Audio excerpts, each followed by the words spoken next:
falar da estratégia da governadora, a governadora observou que no início do mandato dela tinha erros, e ela consertou os erros, e precisava claramente entregar à população aquilo que ela prometeu durante a campanha.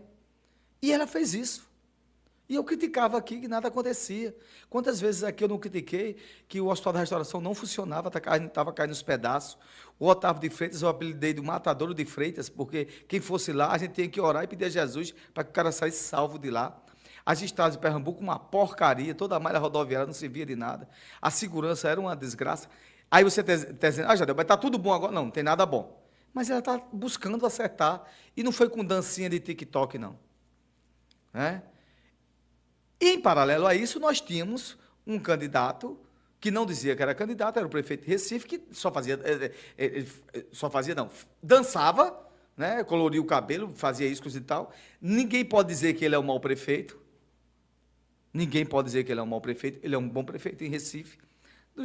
Mas a você que dos últimos 2 prefeitos que tiveram lá, né, ficou aí, tem uma média aí de muitas ações, de muitas entregas à população, né, a questão principalmente nas áreas de morro, trabalhou demais nas áreas de morro, né, trabalhou demais na construção de pontes. Por que esse negócio de construção de pontes em Recife é tão importante? Porque diminui o acesso, né? Recife é uma cidade não planejada, tudo é muito complicado para você chegar de um ponto X a um ponto Y, e foi observado isso pela perspectiva técnica da própria prefeitura, pontes que estavam lá abandonadas, que eram importantes, né, para ir fazer interligação entre a Via Sul e a Via Norte, né? Melhorou a concepção dos morros, melhorou a concepção de entregas de ruas, de drenagem de ruas. Tinha ruas em Recife há 10, 20 anos atrás, estava lá no mapa, lá, né, da Enlurb, lá, que era calçada, só estava no mapa, mas o povo continuava sofrendo lá. Então, eu estou falando que ele fez, sim, ele fez um papel interessante.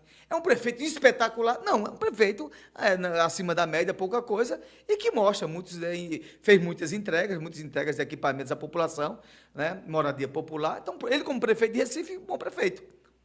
Mas isso não quer dizer que a concepção de Pernambuco é diferente.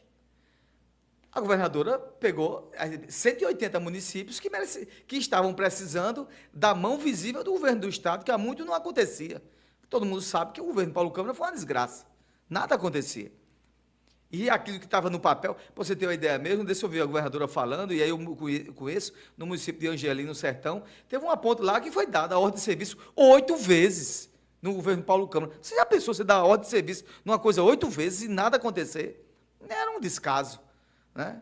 E aí você começa a aglutinar. Então, as coisas que a governadora prometeu, falta muita coisa, de acontecer muita coisa, tem uma perspectiva de liquidez sólida, porque ela tem dinheiro para investimento, né? Tem muita coisa ainda acontecendo ainda, sendo construído, sendo feito, né? Eu digo a você que a questão da criminalidade diminuiu um pouco, ela colocou mais soldados na rua, principalmente na região metropolitana. Falta absorver ainda muita coisa também para o interior. Falta integração entre as polícias, processo de segurança e de medidas de segurança pública, medidas de médio a longo prazo. Então, todos os governantes, não existe governante 100%, mas existem governantes que levam a coisa com seriedade, observam quando estão errando, observam que o caminho não é esse e vai buscar um caminho melhor.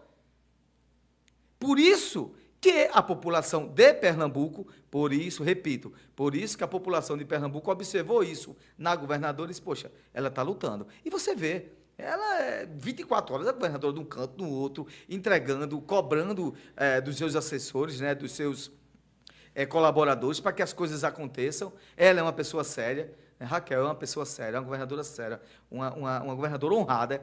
Você pode ter até problema político com ela, você pode até criticá-la, como a gente critica aqui sem problema nenhum, mas que ela é uma governadora honrada, uma governadora séria, que leva as coisas a sério, que busca e que cobra, né? Eu conheço esses amigos meus que trabalham com ela, eles sabem que a parada é pesada, ela cobra 24 horas as pessoas, e como também o João Campos deve cobrar também aos seus auxiliares. O que é que a gente está falando? Sobre concepção política, ela foi atrás, ela correu atrás. Então, peraí, eu vou ser candidato à reeleição, e eu não vou não poder nem competir, porque todo mundo já dizia já que a fatura estava liquidada. Eu tenho um comentário o ano passado falando assim, olha, não existe nada liquidado em política. Dito e feito.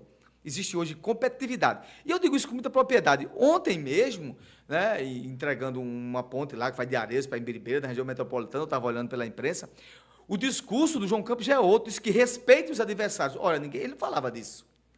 Ele dizia que, a outra entrevista que ele fez em dezembro, dizia o que foi de grande coisa, de grande obra, qual foi a grande entrega que o governo do Estado fez à população. Aí, peraí, aí você querer desmoralizar o outro, dizer que o outro não fez nada, e só ele que fez?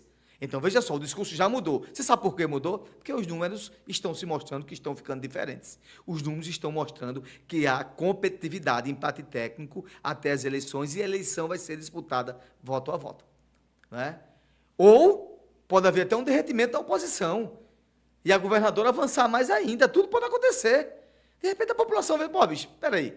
A gente vai aqui dar a mesma votação que a gente deu, a gente vai dar uma oportunidade nova à governadora e vamos reeleger ela pelo turno. Pronto. Isso pode acontecer. Tudo pode acontecer. Mas no cenário de hoje existe competitividade.